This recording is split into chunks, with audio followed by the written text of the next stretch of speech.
Chapter 6. Rebellion. She awoke slowly, leaving dreams in which she clung to the cavern with the other song-hollow bats, becoming her normal self in the cave that she shared with her motley group of friends. For a moment she thought she was deaf. The sounds she heard were so few and so dim. She clapped a hand to one ear and found a small, curved shell where the long, ribbed flap had been. Feeling relief mixed with sadness, she knew she was not deaf. Her ears were human once more. "You're up," said Mora. "I wanted to wake you for breakfast. I was afraid you'd sleep all day, but Taka said leave you be." She came over with a steaming mug and set it on the ground as Dane sat up. "I hope you don't mind me and Kitten getting in your things. I didn't bring any food, and we were starving. I found your tea, and the wolves found a beehive, so me and Kitten had honey for our porridge, and I made tea with honey for you." "Thanks." Half awake, Dane asked the first question that came to mind, the one she ought to have asked more firmly the day before. "Why'd you run off?" The younger girl looked down. "I can't say." Dane sniffed her tea. It smelled wonderful. "You must. If you had a spat with Yolene, or if you think it's fun to live out in the woods like me, that's no good. You'll have to go home." "What if she wants to send me to school to be a lady, and I want to go to court and be a knight?" Under Dane's sharp look, the girl reddened. "You've heard too many tales about the king's champion. I'm not here for fun, Mora, and it's wrong to run off for fun. Leaving home's serious." Remembering the wreck of her own home, she added, "You're lucky to have a place that's yours. You don't just throw that away." She grinned. "And I doubt you'd have any luck as a knight. You screech whenever you see something odd." Mora smiled, then looked at her hands. "I have to see the king. I can't say why. I know girls my age aren't supposed to know important stuff, but I do, and he has to know." "If it's that Tristan is making trouble for Tortle, you're behind the fair," Dane replied. "We know he's in the Carthage Emperor's service. Numer went out of the valley so he could report to the king and get help. As soon as he does, he'll be back." Mora looked at Dane with a frown. "Is that all you know? About Tristan?" "I know for a fact he brought Taka here." "For which I am grateful," a whispery voice said from the entrance. Dane squeaked and lunged for her crossbow.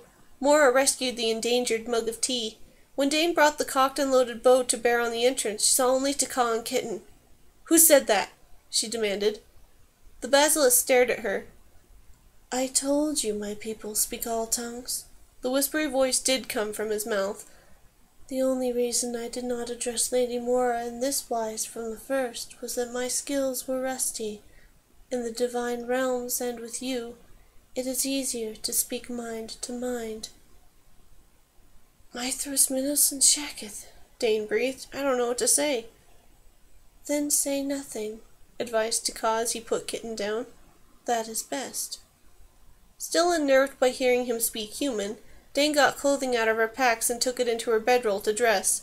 As she did, wriggling under the covers, she heard Mora tell the basilisk, "We need to think about laundry and supplies. I can't eat all Dane's food." If Taka answered, his voice was drowned out by a sound. Once Dane had heard a great bell, its sides as thick as her hand, clang as it was struck with a mallet. This noise was similar, but so loud it made her teeth and ears ache. Hundreds of yards away, cushioned from the outer air by tons of rock, the song-hollow bats heard it and were startled into flight. Cloud neighed in protest outside. Kitten dived into Dane's blankets, pulling them over her tender ears. Taka clapped his forepaws over his earholes and shut his eyes in pain. "What was that?" cried Mora. It came again, so loud it pressed on Dane's eardrums. "Where?" she asked the bats, knowing they could pinpoint it. Confused and frightened, they sent an image of the Western Pass as it would appear to them, painted in sound at night. She grabbed her crossbow and quiver. Barefoot, shirt half tucked into her breeches, she ran outside. Cloud followed at a gallop, and when she drew alongside, Dane leaped onto the pony's back in a trick learned from the riders. As the mare raced for the barrier, Dane counted the bolts in her quiver with her fingers. 10. She hoped that would be enough if Stormwings caught her in the open. When they reached the barrier, they saw no one. Dane could hear a marmot scolding on the other side of the magic wall. "If you see any danger, nip me or something," she ordered the mare, and sat down.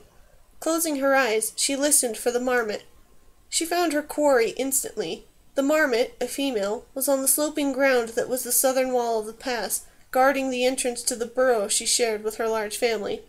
Shocked, frightened, and irate, She was calling the man below names that Dane hadn't thought a marmot would use. "You must have learned that from squirrels," she commented. "None of the marmots I know ever said such things." "They weren't scared out of their wits," retorted the chubby rodent.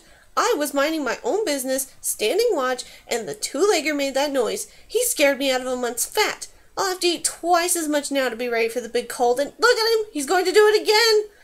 If you do, I will bite you," she screamed at the man. "I don't care if you kill me. I will take a big chunk out of you before I'm dead." "May I?" asked Dane, and slipped into the marmot so she could see with her hostess's eyes. At the spot where the barrier closed the way into the pass stood 2 horses and a tall, lanky human. He was raising his hands again. Sweat trickled down his face as black fire gathered around his palms. He shouted something and hurled the fire at the barricade. The noise was so loud that Dane was jolted back into her own body. "Taka!" she called. "I am here." The basilisk had caught up with her while Dane was speaking with the marmot. He looked a bit odd. Someone, probably Mora, had wrapped cloth around his head to protect his ear holes. "It's Numer, my teacher." "A mortal is doing that? Would you cross and tell him to stop? Oh, wait. Perhaps he's doing it to break down the barrier.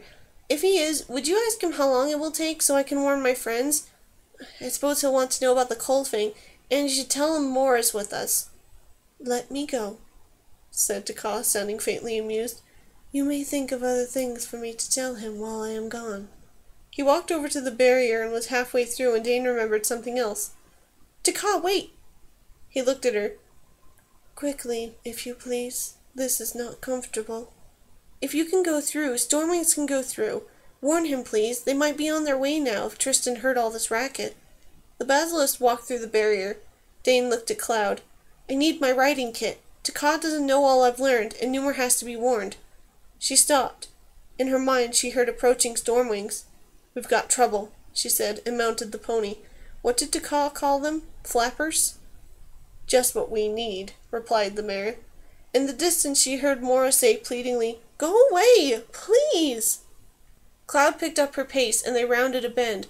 Mora stood where the trail to the caves met the pass road. Above her was a flock of Stormwings.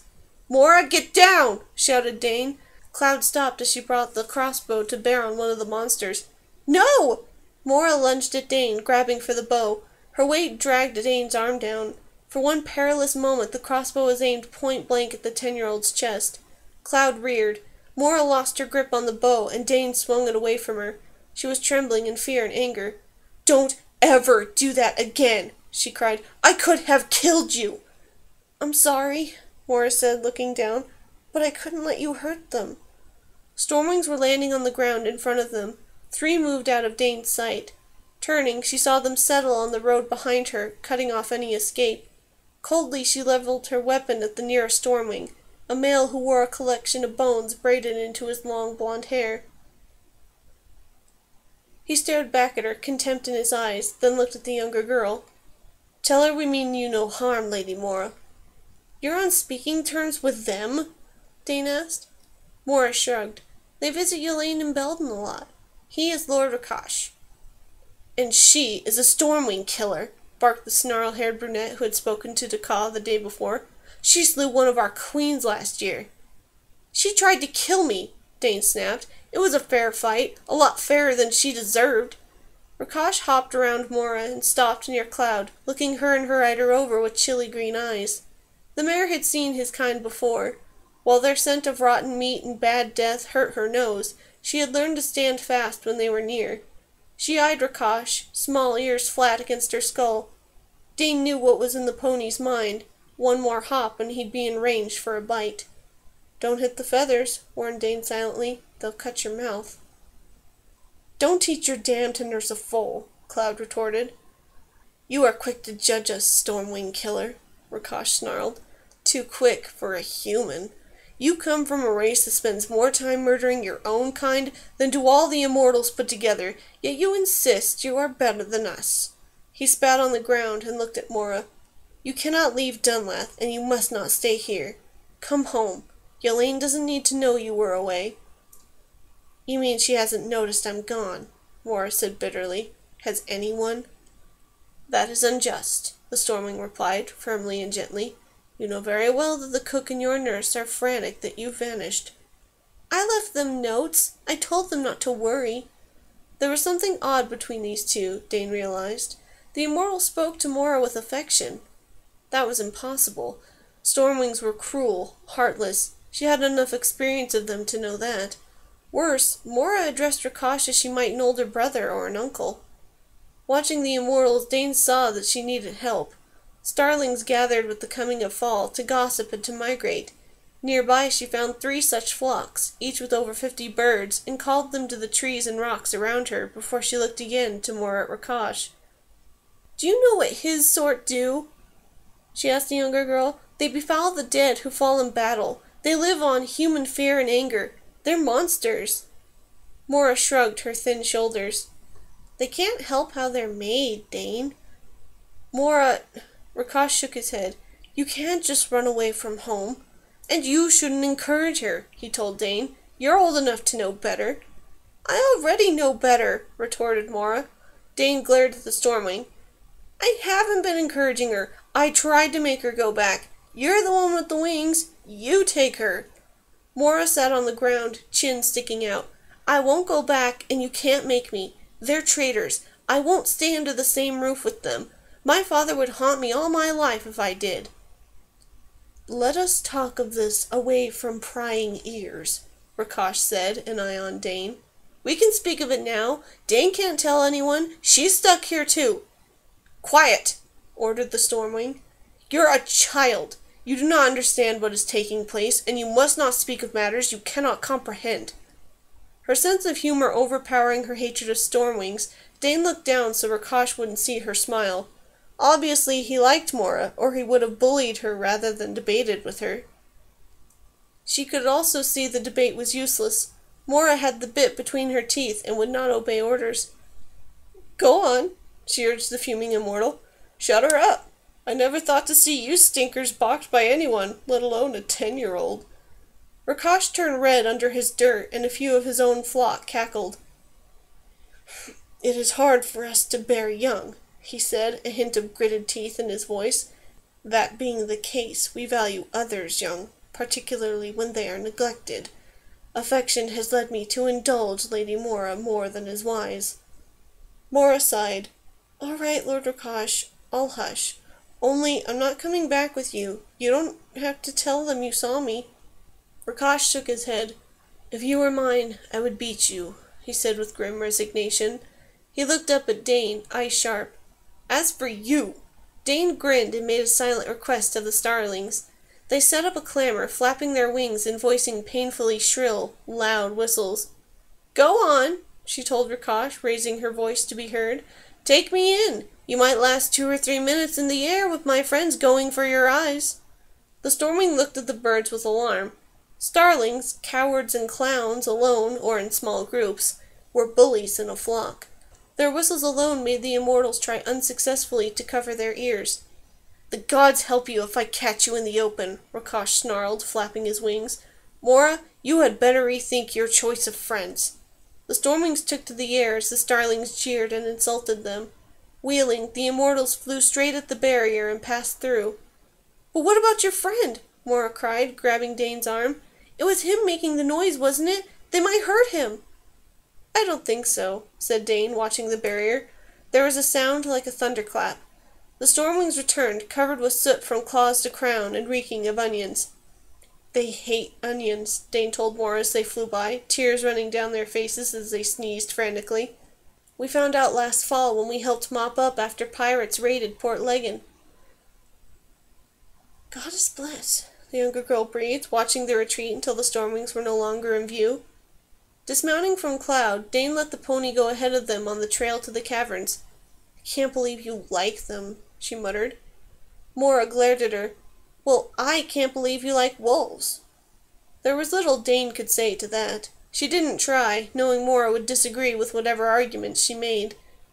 When they entered the caves, Kitten greeted her with joyful chirps and whistles. Smiling, Dane held and petted her for a little while. "Sorry, Kit," she said at last, and put her friend down. "I have plenty to do." Locating her riding tools, she stowed them in a pack. "You're going back there?" Mora asked. I must. There's things Numer has to know. The younger girl took a deep breath. Then you better tell him Belden and Yolaine are going to rebel against the king, and soon. Dane, stunned, let her pack slip to the floor. A rebellion? Mora nodded, red with shame. Kitten, chirping in concern, rubbed her head against the girl's knee. I didn't know anything for sure until the day after you left, Mora explained. It was after lunch sometime, because my nurse wanted to put me on a backboard, and I didn't want her to catch me. A backboard? Asked Dane. It's so old-fashioned. Nobody uses it anymore. You're strapped with your shoulders against it for hours. It's supposed to teach girls to sit up straight. Nurse says I'm round-shouldered, and she puts me on it whenever she can. Dane shuddered. It sounds horrible. I've never heard Princess Callison, mention such a thing. Good. If we get out of all this, please tell my nurse the princess doesn't have one. Anyway, I left through the secret passage in the family wing. I was behind Yolaine's study when I heard Belden yell, What do you mean he's gone? I heard Tristan and Yolaine say, Be quiet, and I stopped. There's spy holes in all the rooms, so I could hear and see everything. It was them and the others, Alamid and Gisa and Redfern and Gardner. Tristan lied, you know. They weren't going to the city of the gods. He wrote and invited them. Dane's stomach growled. She dug out cheese and a sausage, cutting off portions for herself and for Mora. So what did you hear? Tristan told Belden it's all under control, and Belden said Tristan told him Master Numer would pass out from the night bloom in his wine, and when that didn't work, Tristan said there was no way Master Numer could leave the valley. Yolaine said they're in trouble if Numer warns the king, and Tristan said he only knows Tristan and Alamin and Gisa are here. He said they'll warn the other conspirators and speed up the rebellion. They'll strike with the next full moon, not at midwinter like they planned. Dane dug her brushes, paper, and ink out of the pack. Wait, let me write this down. Shaking the bottle of ready-made ink, she unstoppered it and wet her brush. Swiftly, using writer code symbols to speed up note-taking, she wrote the main points of what Mora had said thus far. Go on. Mora drank some water. Belden said he didn't like how this is going, and Tristan told the mages to show Belden how they'd ward the valley, and they left. After that, Yolaine said she hoped this would work. Tristan said as long as she keeps up her end, she'll be queen by the first snows. And Yolaine said how can she keep her bargain when the next shipment is sealed in with us? Tristan said they'll handle that when the shipment's ready. Then he started kissing her and saying what a fine queen she'd make, and I left. I snuck out of the castle that night. I hoped I could get out of Dunlath before they closed it off. Can you remember anything else? Mora shook her head. I told you everything. I kept going over it in my head so I could tell the king without leaving anything important out. What's the shipment they talked about? Whatever they mine up in the north part of the valley. They've been sending that out of Dunlath all summer. Dane put her things away and tucked her notes into the waistband of her breeches. Numer has to know all this. He can warn the king. He can speak over distances with his gift? The younger girl sighed. I wish I could do that. It would make things a lot easier. Is there anyone in the valley who can? Mora shook her head. Just Tristan and his friends. Some villagers have the gift, but it's like mine. Just good for a couple of things, and nobody can far speak. Anyone who has a strong gift leaves to get better training. Dane sighed. That's typical. One last thing. Didn't you sort of promise Rakash you wouldn't tell me any of this? I know he probably thinks I did, but I didn't. Maybe Elaine forgot her duty to the crown, but I haven't. She rubbed her sleeve over her eyes. Touched, Dane gave her friend a quick hug. All right, I have to take this to Numer. Look after Kitten while I'm gone, won't you? Cloud also stayed behind as Dane returned to the barrier. On a slope nearby, the girl found a tumble of rock, one huge slab of which formed a lean-to against its fellows. She hid there, out of the open, and began to write, using the note she had taken from Mora. To that she added the news that the barrier enclosed the entire valley. She was finishing when she heard the high singing note that was to cause presence in her mind. Peering out of her shelter, she saw the basilisk step through the barrier and waved him up to her hiding place. He says he cannot break this spell, the immortal told her. He says he must summon more help. Dane re-wet her brush and added a further note to her letter. Can't you use one of those words of power on it? He is unusual. Taka remarked as Dane waited for her ink to dry. "When I crossed the barrier, he thought I meant to attack. He threw fire at me.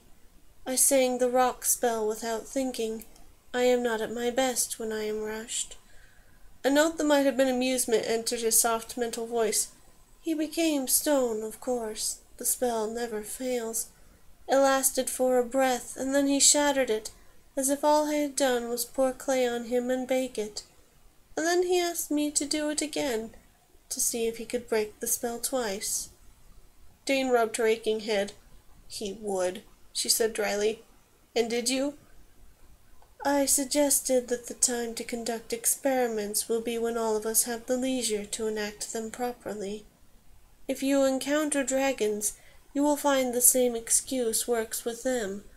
More than anything, dragons and mages like to take time with their studies."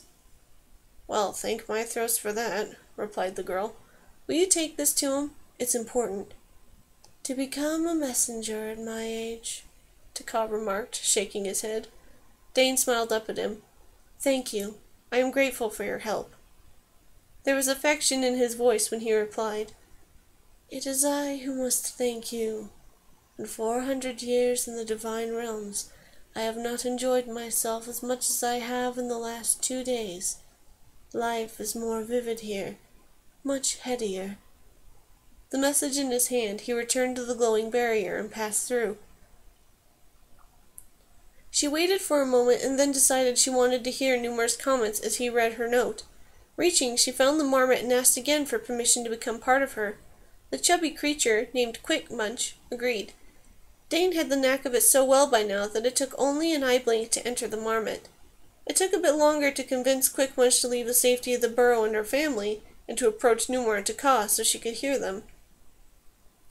"If he makes that noise again, I will bite him," Quick Munch said as she made her cautious way down the rock slope, with frequent checks overhead for eagles. "Humans never stop to think of the people when they are up to their tricks." "He doesn't mean to be rude," Dane said as they stepped onto the road. From here, Spots and Mangle were as big as houses. Quick Munch's first reaction was to run. Dane persuaded her that the horses were peaceful, but Quick Munch still passed them in a wide arc. When she saw Taka and Numer, she barked in alarm. As the tall immortal bent to examine the rodent, Numer looked up from Dane's note and saw what Taka was doing. "Dane, is that you? Can you understand me?" "Nod," Dane told the marmot, and Quick Munch nodded stiffly. "This means something to him?" she asked. "It means yes," the girl said. "It means we understand human speech. Now let me hear what he has to say." Numer held up Dane's letter. "Your news is serious, but not surprising. Dunlath is too well guarded simply to be a country backwater. When we're done talking, I'll get under cover and speak to the king again." He shook his head. "As to the barrier, did you notice the mixture of colors? It's hard to break a joined spell like this, in which several mages take part." His mouth tightened. "Also, there is an added dimension to this working. The mages Tristan has are disciplined. Alamid and Gissa are both masters. I believe Redfern may be as well. All the same, I should have produced a reflection of some kind from the power I just threw at the barrier." A blush rose in his dark cheeks. "I shouldn't have done that, of course. I'm afraid I lost my temper. The fact remains, the barrier absorbed my gift and didn't reflect it. That means it is fueled with more power than the combined gifts of Tristan's group can produce. They must be using gemstones that act as power sources to anchor it. If that's the case, I may have to wait for mages to come from the City of the Gods and the Royal University to break it." She pointed to the paper in his hand. "Remember what I told you of words of power?" He rubbed his face. "For each one used properly, there is a reaction elsewhere of similar magnitude. The word that may break this spell will cause an earthquake somewhere else. I will not kill untold numbers of people to get through. Now and other mages will soon come to aid me. I do have some good news. King Jonathan said that 2 rider groups and a company of the King's Own are nearby, on border patrol. They're to be sent here. The 6th rider group will arrive in 2 days, the 12th in 4, and the men of the King's Own in 3 days. The mages may take as long as a week to reach us, but that can't be helped." Dane shivered. She did not like the idea of days passing before Numer got help. True, he could defend himself, but there was no telling what unpleasant surprises were tucked into Tristan's sleeve. You said each word of power used properly, remarked Taka in common. He had been listening intently. What if a word of power is used improperly? Numor grimaced. The magic backfires. It's one reason there are so few of my rank. The others who tried to reach it are dead. He looked at Dane. Are you comfortable shifting into your friends' minds? Is it difficult? The marmot nodded yes to the first question and shook her head to the second. For a moment Numor sank deep into thought, pulling his long nose idly. Dane, I have a tremendous favor to ask, he said finally, coming out of his brown study. We need more precise information. Is there a way, without putting yourself in danger, that you can enter the northern and southern forts and count the men posted there? Dane nodded, through a quick munch. It was the next logical step. You can do it from within an animal's mind, and your human self will be at a safe distance? Again the marmot nodded. And you'll be able to return to your own body without mishap? Another nod. The sooner you can do it, the better. And be careful, or I will not put you in the deepest, darkest dungeon I will find. Understand? I will take you to the glaciers in northern Scanra and drop you in the deepest crevice known to man. Quickmunch turned her back to Numor and flipped her tail up, then faced him again. I like this way of talking, the marmot confided to Dane. The mage was grinning. How are you fixed for supplies? He glanced at the horses' packs. I can share what I have, particularly since you are feeding Mora as well as yourself. Quickmunch shook her head and began to climb to her burrow. He's being silly, Dane told her. I'm a lot better able to supply myself than he is. I know where there are good roots, if you'd like to dig them up, the marmot offered. They're really very nourishing. That's sweet, Dane replied, but I can find enough food. You eat them. After all, you can't take chances when the big cold is on the way. Now you sound like one of the people, Quickmunch said. Goodbye, and if you want to do this again, please let me know. It was interesting. Smiling, Dane returned to herself. The opening of the stones that hid her was blocked by a large, dark shape. She nearly panicked before she saw it was Mora and Kitten, peering at her with the strangest expression on their faces. What's the matter? She asked, and frowned. Long hair stuck out on both sides of her nose, and her front teeth felt odd. And what are you doing here? Why did you do that to your face? Asked the 10-year-old. You look like a mummer at Midwinter Festival. Do what? No, she was not mistaken. Something was very wrong with her front teeth. What do you mean, a mummer? You know, they play the parts of the animals, asking Mythos to bring back the sun, so they glue whiskers and furry noses to their faces. Dane explored with her hands. Her nose had gone flat and, there was no way to get around it, furred, and she had long whiskers curving from either side of her mouth. Her top and bottom incisors were long and extremely sharp, sharp enough to cut her skin. You can see all this? It was hard to talk around rodent teeth. Kitten trotted over and touched the new parts with gentle claws. Of course, Mora replied scornfully. It's as plain as the nose. She stopped just in time. The rest, on your face, didn't seem tactful. Dane whooped and stood up, nearly braining herself on the rock overhead. Going outside, she grabbed Mora by the hands and danced around laughing. I'm not crazy, she cried. I'm not mad. It's real. The changes are real. She skidded to a halt, realizing something. I think the badger knew this would happen. He said I'd be surprised. She touched her face, but it was human again. Ops bobs. Could I make the whole change? Change entirely into an animal? That would be wondrous. Don't ask me, replied Mora. Do you know how it happens? No, but I'll find out. There was a screech overhead. Dane looked up in alarm, but the caller was only a hawk. And here we are dancing in the open like idiots. Let's get under cover and decide how we'll eat tonight. She trotted back toward the caves, Mora and Kitten behind her. I should have brought food and stuff, Mora complained, panting as she ran. I hadn't stopped to think about anything like that. I just wanted to get out of there and get word to the king. Are you sure you can't go home now? Asked Dane. You know that help is on the way, and you'll get proper food. She glanced at her friend. Mora's face was set. I can't be attending you, you know. Numor wants me to count the soldiers in the forts, unless you know how many there are. Mora shook her head. They never talked about anything like that around me. If they had, I'd have gotten help a long time ago. But wouldn't you rather be sleeping on a soft bed under warm blankets? Not to mention your servants being afeard for you." They had reached the entrance cave. Once inside, they slowed to a walk. "You don't understand," Mora said, catching her breath. "If you're noble and you find treason, and you live with the plotters or go to their parties or marry into their family or anything, then you are just as guilty as they are." "You're only 10, Dane argued, taking all of the remaining supplies from her packs. "Surely no one's going to haul a child up before the Lord Provost." Mora sat by the fire pit. "My father said the laws were written long ago, when times were simpler. They used to hang children for stealing bread. Did you know that? Some things have changed, but not chivalry and the noble's duties. That's what makes me mad. Yolene was raised the same as me. She knows what's right and wrong, but she doesn't care. By law, Dunlath can be plowed up and sown with salt, and our people made to leave, but does she care? No. She'd rather risk lives in our home so she can wear a crown and order people around." Dane patted her friend's arm. "She won't get that chance, and nothing's going to happen to Dunlath. You trust Master Newmer. He'll fix it." Mora smiled crookedly. "It isn't him. I don't know him at all. You're the one I trust." Dane hunted and fished until dark, gathering enough food to ensure that Mora would eat properly. Fish would do for that night, with rice from her supplies.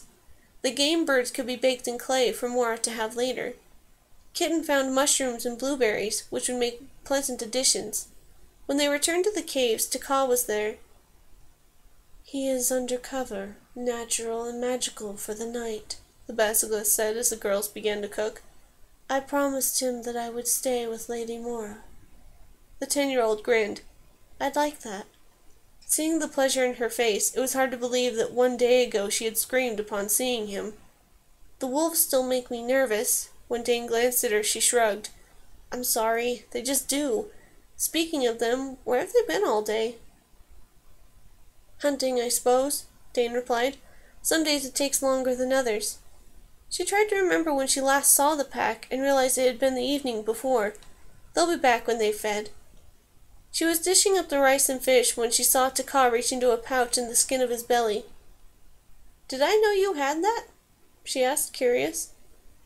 "One does not expect the very young to know a great deal," he replied. He drew several chunks of rock from the pouch and placed them near the small pile of stones that was to be his own meal. "Dessert," he explained in his small voice, when he saw that the girls, Kitten and Cloud, watched him intently. "The birds and the rice and the rest of my supplies will hold you whilst I'm gone," Dane told Mora as they ate, wincing as Taka crunched his meal. "You'll be fine here. Taka will be with you, and Kitten." The young dragon, wrinkling her muzzle at Taka's idea of food, nibbled daintily on a trout. "Wolves?" Mara started to ask, voice quivering. "I'm sorry, I don't mean to whine, only all my life I was told wolves will eat me. It's hard to forget." "But you think stormwings are fine?" Dane knew she kept returning to that point, but she couldn't help herself. She had battled them for so long that it was well nigh impossible to see them as anything but foul.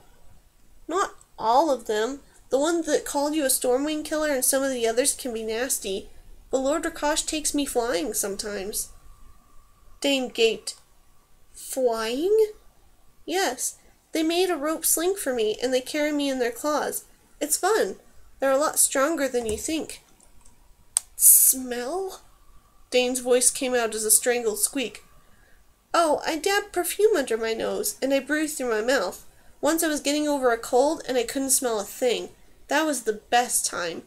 And when you're up in the air over everything, who cares about smells?"